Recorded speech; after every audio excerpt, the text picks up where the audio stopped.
Ang matuwid na pananampalataya. Santiago Kabanata 2 talatang 20 hanggang 26. Hangal! Gusto mo bang patunayan ko sa iyo na walang halaga ang pananampalatayang walang kasamang gawa? Hindi ba't itinuring na matuwid si Abraham na ating ninuno dahil sa kanyang gawa nang ihandog niya sa Diyos ang kanyang anak na si Isaac? Kita mo?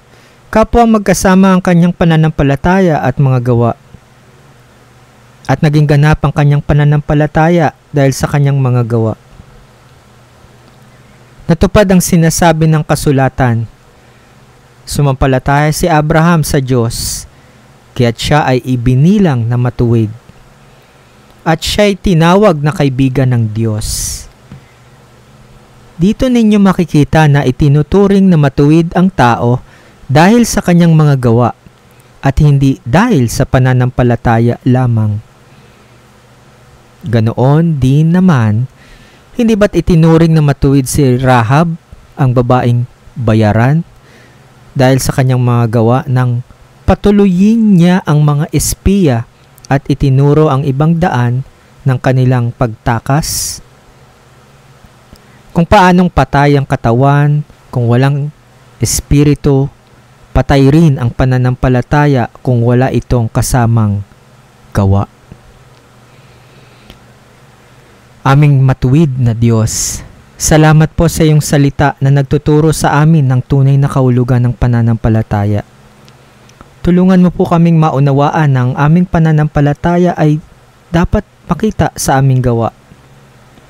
Buksan mo po ang aming mga puso upang kami ay sumunod sa iyo ng may buong katapatan. Ito po ang aming samot dalangin, may pasasalamat sa pangalan ng Panginoong Hesus. Amen.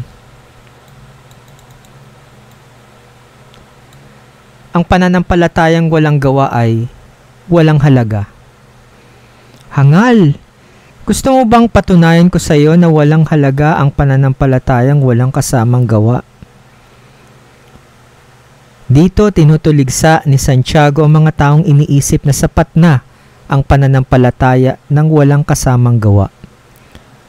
Ang tunay na pananampalataya ay dapat makita sa ating kilos at pamumuhay.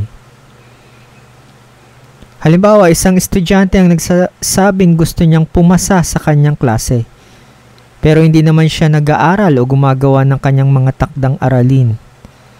Ang kanyang sinasabi ay walang halaga dahil wala itong kasamang aksyon.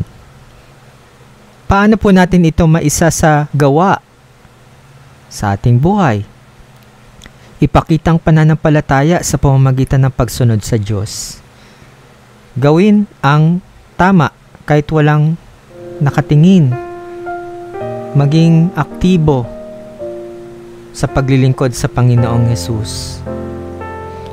1 Kabanata 15 talata 14, kayo'y aking mga kaibigan kung ginagawa ninyo ang iniuutos ko sa inyo.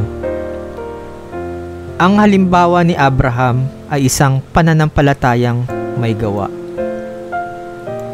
Hindi ba't itinuring na matuwid si Abraham na ating ninuno dahil sa kanyang gawa nang ihandog niya sa Diyos ang kanyang anak na si Isaac?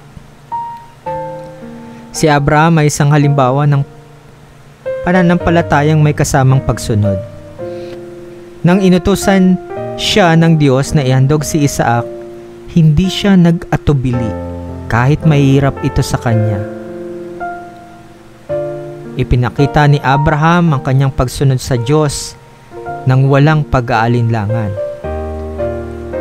Ipinakita niya ang tunay na pagtitiwala sa Panginoon.